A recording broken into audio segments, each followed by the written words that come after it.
नमस्कार दरेक विद्यार्थीનું સ્વાગત છે આજના વિડિયો લેક્ચરમાં। લાસ્ટ લેક્ચરમાં આપણે સાદા એક્ટિવ વોઇસ પેસિવ વોઇસ ચેપ્ટરમાં એક્ટિવ વોઇસમાંથી પેસિવ વોઇસમાં રૂપાંતર કરવાના નિયમો જોયા હતા। એક્ટિવ વોઇસમાંથી પેસિવ વોઇસમાં રૂપાંતર કરવાના કુલ 4 નિયમો છે। ત્યાર પછી આપણે એમાં એક્ટિવ વોઇસમાંથી પેસિવ વોઇસમાં રૂપાંતર કરતી વખતે ક્રિયાપદમાં કયા ફેરફારો કરવામાં આવે છે એ પણ આપણે શીખાતા। આજે આપણે અલગ અલગ ટેન્સ અલગ અલગ ચેપ્ટર પ્રકરણનું એક્ટિવ વોઇસમાંથી પેસિવ વોઇસમાં શીખીશું। તો એમાં આજે આપણે સિમ્પલ પ્રેઝન્ટ ટેન્સ સાદો વર્તમાન કાળ આપણે અગાઉના લેક્ચરમાં જોયું હતું કે કુલ 12 ટેન્સ છે, 12 પ્રકારના કાળની વાક્ય રચનાઓ છે। એમાં 8 પ્રકારની વાક્ય રચનાનું એક્ટિવ વોઇસમાંથી પેસિવ વોઇસમાં રૂપાંતર કરી શકાય છે અને પેસિવમાંથી એક્ટિવ વોઇસમાં રૂપાંતર કરી શકાય છે। જ્યારે 4 પ્રકારની વાક્ય રચના છે, ચાલુ ભવિષ્યકાળ, ચાલુ પૂર્ણ વર્તમાન કાળ, ચાલુ પૂર્ણ ભૂતકાળ, ચાલુ પૂર્ણ ભવિષ્યકાળ, આ 4 કાળને આપણે પેસિવ વોઇસમાં ફેરવી શકતા નથી। તો આજે આપણે સિમ્પલ પ્રેઝન્ટ ટેન્સ સાદો વર્તમાન કાળ એમના એક્ટિવ વોઇસમાંથી પેસિવ વોઇસમાં રૂપાંતર કરવાના વાક્યનો અભ્યાસ કરીએ। ફરી એક વખત હું એક્ટિવ વોઇસમાંથી પેસિવ વોઇસમાં રૂપાંતર કરવાના જે 4 નિયમો છે એ રિપીટ કરું છું। એ કયા 4 નિયમો હતા? તો કે સૌપ્રથમ વાક્યનો કાળ નક્કી કરો, સેકન્ડ કર્મ શોધી તેને વાક્યની શરૂઆતમાં લખો, થર્ડ જે તે કાળનું ટુ બીનું રૂપ તેમજ ક્રિયાપદનું ભૂતકૃદંતનું રૂપ બનાવો, 4 કર્તાને કર્મ વિભક્તિમાં રૂપાંતરિત કરી તેની આગળ બાય પ્રિપોઝિશન લગાડી ભૂતકૃદંતના રૂપ પછી મૂકો। તો આપણને કેવી રીતે ખબર પડે કે આ વાક્ય એક્ટિવ વોઇસનું છે પેસિવ વોઇસનું? તો એ પણ આપણે અગાઉના લેક્ચરમાં શીખી ગયા હતા। એના માટે આપણે જોયું હતું કે જો વાક્યમાં ટુ બીના રૂપ અને ભૂતકૃદંત આપેલ હોય તો તે વાક્ય પેસિવ વોઇસનું કહેવાય, નહીતર એક્ટિવ વોઇસનું કહેવાય। તો હવે આપણે એક્ટિવ વોઇસમાંથી પેસિવ વોઇસના જે 4 નિયમો જોયા હતા એમાં પ્રથમ નિયમ હતો કે સૌ પ્રથમ વાક્યનો કાળ નક્કી કરો। તો આપણને કેમ ખબર પડે કે આ કયા કાળનું વાક્ય છે? તો ચાલો આપણે એના માટેની એક નોંધ લખીએ। તો આપણને કેમ ખબર પડશે કે આ સાદા વર્તમાન કાળનું વાક્ય છે? તો એના માટેની નોંધ લખીએ। તો આપણે એને લખશું નોંધ નંબર 1 અથવા તો નોટ નંબર 1, ઇંગ્લિશમાં નોંધને નોટ કહેવાય। તો આપણે લખીએ જો વાક્યમાં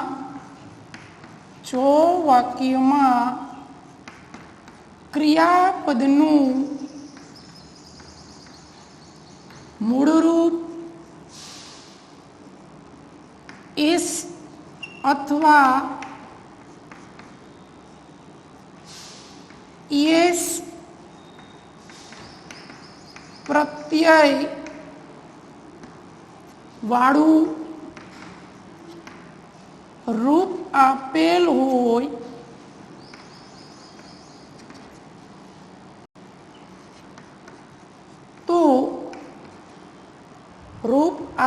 હોય તો તેવા વાક્યને સાદા વર્તમાન કાળનું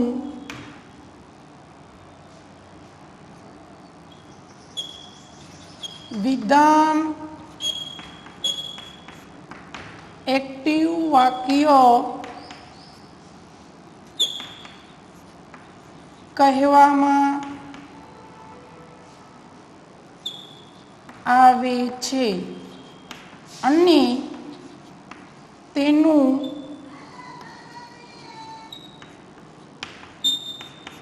પીવી કરતી વખતે, પીવી મીન્સ પેસિવ કરતી વખતે ટુ બીના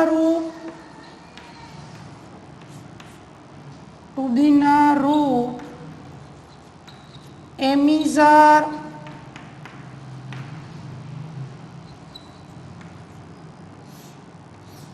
તેમજ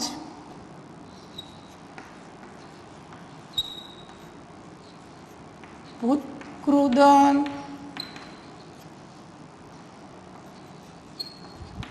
મૂકવામાં આવે છે। અહીંયા આપણે શું જોયું, શેના માટે જોયું, તો કે સાદા વર્તમાન કાળના વિધાન એક્ટિવ વાક્યની ઓળખ કેવી રીતે પડે।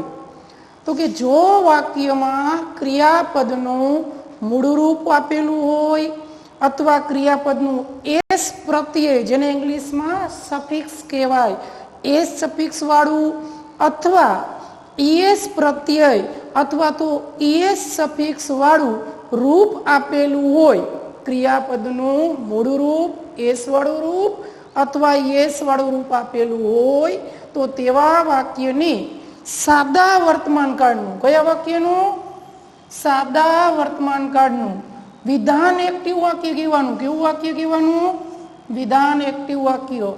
એવી એટલે એક્ટિવ વોઇસ, વિધાન એક્ટિવ વાક્ય કહેવામાં આવે છે।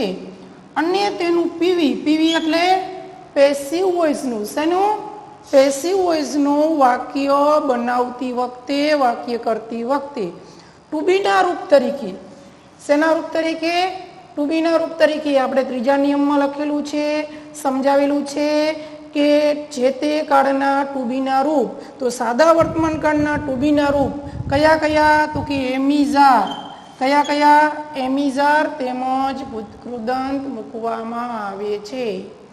આ નોંધ આપણને શું સમજાવે છે, નોંધની મદદથી આપણે શું સમજી શકીએ, તો કે એક તો સાદા વર્તમાન કાળના વિધાન વાક્યની ઓળખ, એટલે કે સાદા વર્તમાન કાળના વિધાન વાક્યને ઓળખી કેવી રીતે શકાય, તો એમની વાક્ય રચના મુજબ, એની ફોર્મ્યુલા મુજબ, એની કન્સ્ટ્રક્શન મુજબ આપણે કહી શકીએ કે વાક્યમાં ક્રિયાપદનું મૂળ રૂપ આપેલું હોય અથવા એસ વાળું રૂપ આપેલું હોય અથવા યસ વાળું રૂપ આપેલું હોય તો આપણે તેને સાદા વર્તમાન કાળનું વિધાન એક્ટિવ વાક્ય કહેવાનું। કેવું વાક્ય કહેવાનું, સાદા વર્તમાન કાળનું વિધાન એક્ટિવ વાક્ય।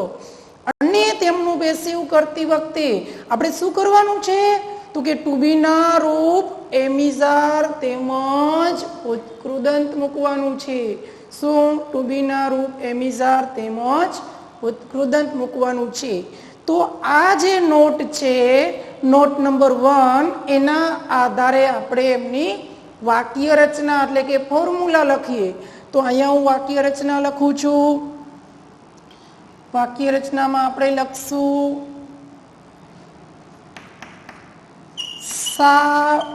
સાવકાની વિધાન વાક્ય રચના। કેવી, વિધાન વાક્ય રચના,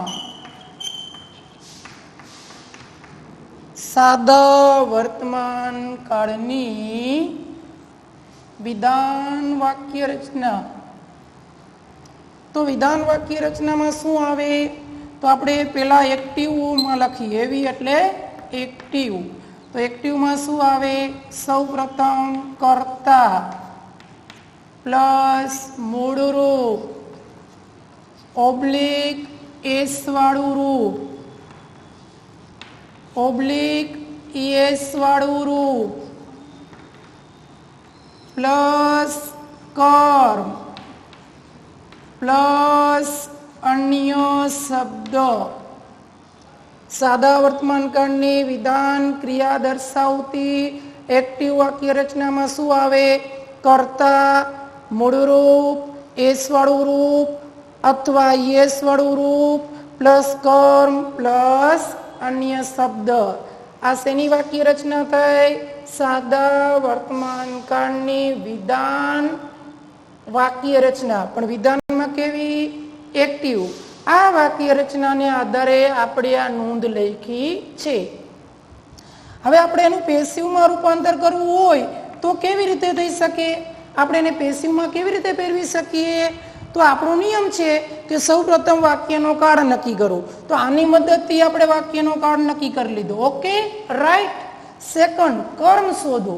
તો કર્મ માટે આપણે જોયું છે કે વાક્યને વોટ અથવા whom પ્રશ્ન પૂછવાથી કર્મ મળે, પણ આપણે સામાન્ય જનરલી આપણે લોજિકલી એવું પણ વિચારી શકીએ કે ક્રિયાપદ પછી આપેલો શબ્દ કર્મ હોય અથવા વિધાન વાક્યમાં એકો ભગવો અને તગ્ગો કર્મ હોય તો કર્મ શોધી તેને ક્યાં લખવાનો છે?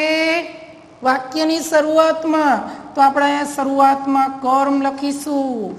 ત્યાર પછી જે તે કાળનું ટુ બી નું રૂપ. કયો કાળ છે? સાદો વર્તમાન કાળ. કયો કાળ છે? સાદો વર્તમાન કાળ. તો તેનું પેસિવ કરતી વખતે ટુ બી ના રૂપ શું મૂકવાના? એમિઝાર. તો આપણે અહીંયા એમિઝાર મૂકીશું. આ એમિઝાર કોના વચન મુજબ આવશે? આપણે જોયું ઇંગ્લિશમાં કુલ 2 પ્રકારના વચન હોય, એક વચન અને બહુવચન. સંસ્કૃત એવી એક લેંગ્વેજીસ છે કે જેમાં 3 વચન આવે, એક વચન, બહુવચન, દ્વિવચન અને બહુવચન. બાકી જનરલી મોટા ભાગના લેંગ્વેજીસમાં 2 જ વચન આવે, એક વચન અને બહુવચન. તો આ એમિઝાર કોને ધ્યાનમાં લઈને મૂકવાના? આ કર્મની. આ મૂળ રૂપ એસ વાળું રૂપ કોને ધ્યાનમાં લઈને આવશે? કર્તાની. શા માટે? તો આપણે સિમ્પલ પ્રેઝન્ટ ટેન્સ અને જે આપણે એક્ટિવ વોઇસ અને પેસિવ વોઇસની જે વ્યાખ્યા જોઈ તો એ વ્યાખ્યા મુજબ આપણે ખ્યાલ છે કે એક્ટિવ વોઇસમાં કર્તાનું પ્રાધાન્ય હોય અને પેસિવ વોઇસમાં કર્મનું પ્રાધાન્ય હોય. તો જો કર્મ પ્રથમ પુરુષ એક વચન હોય તો એમ અને ત્રીજો પુરુષ એક વચન હોય તો ઈસ, નહીતર બહુવચન હોય તો આર. ત્યાર પછી ભૂતકૃદન. શું મૂકવાનું? ભૂતકૃદન. ભૂતકૃદનને ટૂંકમાં આપણે ભૂકૃ કહેશું. ત્યાર પછી બાય કર્તાની કર્મ વિભક્તિ. બાય કર્તાની કર્મ વિભક્તિ. અહીંયા જે હોય છે એ કર્મ વિભક્તિ હોય છે અને કર્મ વિભક્તિ હોય છે પણ કોની? કર્તાની. એટલે આપણે અહીંયા ખાલી બાય કર્તા વિભક્તિ પણ ન લખી શકીએ અને ખાલી બાય કર્મ વિભક્તિ લખો તો ચાલે, પણ એની જગ્યાએ બાય કર્તાની કર્મ વિભક્તિ લખો તો આપણને વધારે ખ્યાલ આવે. અને આમાંય કર્તા વિભક્તિની આગળ સામાન્ય રીતે પ્રિપોઝિશન વપરાતા નથી. ત્યાર પછી અન્ય શબ્દ. તો આ વાક્ય રચના જોઈ. શેની વાક્ય રચના છે? સિમ્પલ પ્રેઝન્ટ ટેન્સની એક્ટિવ વાક્ય રચના, સિમ્પલ પ્રેઝન્ટ ટેન્સની પેસિવ વાક્ય રચના. એક્ટિવ વાક્ય રચનામાં શું છે? મૂળ રૂપ એસ વાળું રૂપ. પેસિવ વાક્ય રચનામાં શું છે? એમિઝાર પ્લસ ભૂતકૃદન. તો આપણે હવે એમના એક્ઝામ્પલ એટલે કે ઉદાહરણો જોઈએ. તો ચાલો ઉદાહરણમાં example 1. We play cricket every Sunday. We play cricket every Sunday. સૌ પ્રથમ આપણે શું કરવાનું કે આપેલું વાક્ય એક્ટિવ વોઇસનું છે અથવા તો પેસિવ વોઇસનું તે નક્કી કરવાનું. રાઈટ. તો આપણને કેવી રીતે ખ્યાલ આવે? જો વાક્યમાં ટુ બી ના રૂપ અને ભૂતકૃદંત આપેલું હોય તો તે વાક્ય પેસિવ વોઇસનું કહેવાય, નહીતર એક્ટિવ વોઇસનું. તો આમાં જો ક્યાંય ટુ બી ના રૂપ છે? ના, ટુ બી ના રૂપ છે નહીં, ભૂતકૃદંત પણ નથી, એટલે આ વાક્ય એક્ટિવ વોઇસનું છે. ઓકે. તો એક્ટિવ વોઇસનું છે તેનું કાળ નક્કી કરો. તો અહીંયા આપણી પાસે વાક્યમાં મૂળ રૂપ છે. શું છે? મૂળ રૂપ. મૂળ રૂપ છે એટલે એ સાદા વર્તમાન કાળનું વિધાન એક્ટિવ વાક્ય છે. તો કાળ નક્કી થઈ ગયો. ત્યાર પછી આપણે કર્મ શોધો. તો કર્મ શોધવા માટે આપણે 2 મેથડનો ઉપયોગ કરી શકીએ. એક, વાક્યને વોટ અથવા whom પ્રશ્ન પૂછવાથી કર્મ મળી શકે અને બીજું સામાન્ય રીતે ક્રિયાપદ પછી કર્મ હોય. આનું ટ્રાન્સલેશન એવું થાય કે we play cricket every Sunday. આપણે દર રવિવારે ક્રિકેટ રમીએ છીએ. તો આપણે દર રવિવારે શું રમીએ છીએ? ક્રિકેટ. એટલે અહીંયા ક્રિકેટ રમત બરાબર ઈ કર્મ છે. ક્રિકેટના 2 અર્થ થાય. ક્રિકેટ એટલે રમતે થાય અને ક્રિકેટ એટલે તમરું, એક પ્રકારનું જંતુ.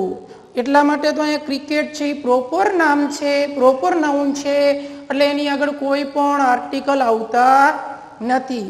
અથવા આપણે બીજી રીતે એવું પણ નક્કી કરી શકીએ કે જનરલી સામાન્ય રીતે બધા વાક્યમાં આવું ન કહી શકાય.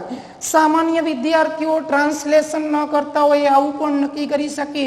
એકો બગો અને તગો, એકો બગો અને તગો એ કર્મ હોય. શું હોય? કર્મ. તો આપણે ક્રિકેટ ક્યાં લખશું? આગળ. વાક્યની શરૂઆતનો વર્ડ હંમેશા કેપિટલ લખવાનો, એટલે ક્રિકેટ. ત્યાર પછી જે તે કાળના ટુ બી ના રૂપ મૂકો. તો સાદા વર્તમાન કાળના ટુ બી ના રૂપ કયા છે? એમ ઇઝ આર. ક્રિકેટ એક વચન છે એટલે શું આવશે? ઇઝ. એટલે ક્રિકેટ ઇઝ. પ્લે છે એનું ભૂતકૃદંત શું થાય? પ્લેડ. એટલે ક્રિકેટ ઇઝ પ્લેડ. વી છે એનું કર્મ વિભક્તિ શું થાય? અસ. અને એની આગળ કયું પ્રિપોઝિશન મૂકવાનું? બાય. એટલે by us. Every Sunday. Cricket is played by us every Sunday. Cricket is played by us every Sunday. Cricket અમારા દ્વારા દર રવિવારે રમાય છે. સેકન્ડ વાક્ય જોઈએ. She buys fruits daily. તેણી દરરોજ ફળો ખરીદે છે. આવું આનું ટ્રાન્સલેશન થશે. સૌપ્રથમ આપણે જોઈએ વાક્ય એક્ટિવ છે કે પેસિવ. તો વાક્યમાં ટુ બી ના રૂપ અને ભૂતકૃદંત છે ના, એટલે એ વાક્ય પેસિવ છે નહીં. તો વાક્ય કેવું છે? એક્ટિવ. ઓકે. તો હવે આપણે આમાં કર્મ જોયું. તો આમાં કર્મ શું છે? ફ્રૂટ્સ. ફ્રૂટ્સ એક વચન કે બહુવચન? તો કે બહુવચન. તો પહેલા તો આપણે ફ્રૂટ્સ શરૂઆતમાં લખશું. ફર્સ્ટ વર્ડ હંમેશા કેપિટલ કરવાનું. ફ્રૂટ્સ બહુવચન છે એટલે શું આવશે? આર. બાય છે એનું ભૂતકૃદંત શું થાય? બોટ. BOUGHT. સી કરતા છે એનું કર્મ વિભક્તિ શું થાય? હર. તો fruits are bought by her daily. બીજી એક પણ આપણે ડિસ્કસ યાને કે ચર્ચા કરીએ. Fruits are bought by her daily. આ જે બાય ઓર છે એ આપણે ડેઈલી પછી પણ મૂકી શકીએ, એના આગળ પણ મૂકી શકીએ. આવું શા માટે? તો કે પેસિવ વોઇસમાં કર્તા વિભક્તિ નિષ્ક્રિય હોય છે એટલે એનું મહત્વ હોતું નથી. નેક્સ્ટ ત્યાર પછીનું આપણે ઉદાહરણ જોઈએ. Third, he drinks tea every morning.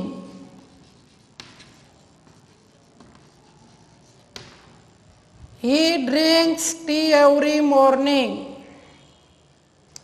તો આ વાક્યમાં જો ટુ બી ના રૂપ અને ભૂતકૃદંત છે ના, એટલે એ વાક્ય એક્ટિવ વોઇસનું. તો કાળ નક્કી કરો. ડ્રિંક્સ અહીંયા એસ વાળું રૂપ છે એટલે કેવો કાળ થયો? સાદા વર્તમાન કાળનું વિધાન એક્ટિવ વાક્ય. કર્મ શું છે? એકો બગો ને તગો. એટલે કર્મ શું થશે? ટી. તો આપણે ટી છે એ ક્યાં લખશું? આગળ. ઓકે. ટી એક વચન કે બહુવચન? તો કે એક વચન. દ્રવ્યવાચક નામનું બહુવચન થઈ શકતું નથી એટલે આપણે અહીંયા ઇઝ મૂક્યું. ડ્રિંક્સ છે એનું ભૂતકૃદંત શું થાય? ડ્રંક. ડ્રિંક, ડ્રેન્ક અને ડ્રંક એટલે ટી ઇઝ ડ્રંક. પછી ઈ છે એનું કર્મ વિભક્તિ શું થાય? ઇમ. તો બાય ઇમ એવરી મોર્નિંગ.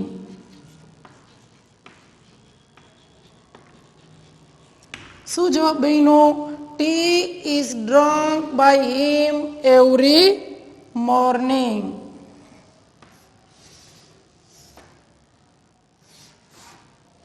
ત્યાર પછી આપણે જોઈએ ચોથું વાક્ય.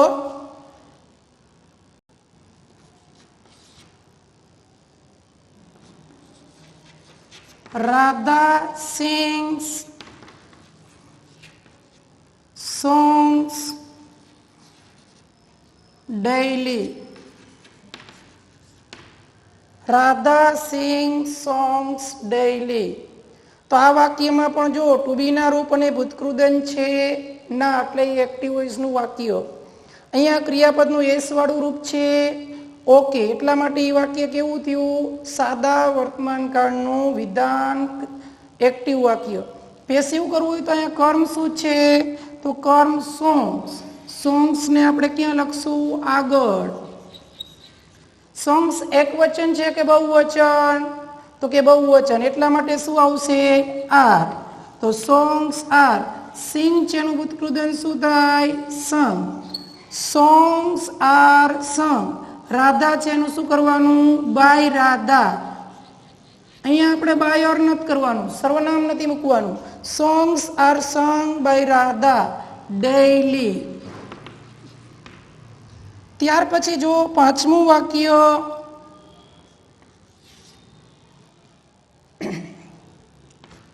Rahul writes letters every day. Rahul writes letters. Rahul writes letters every day. તો આ વાક્ય પણ ક્રિયાપદનું એસ વાળું રૂપ છે, એટલે સાદા વર્તમાનકાળનું વિધાન એક્ટિવ વાક્ય છે. અહીંયા આપણે પેસિવ કરવું હોય તો કર્મ શું થશે લેટર્સ. લેટર્સ ક્યાં આવશે શરૂઆતમાં. ફર્સ્ટ વર્ડ હંમેશા કેવો કરવાનો કેપિટલ, એટલે લેટર્સ આગળ.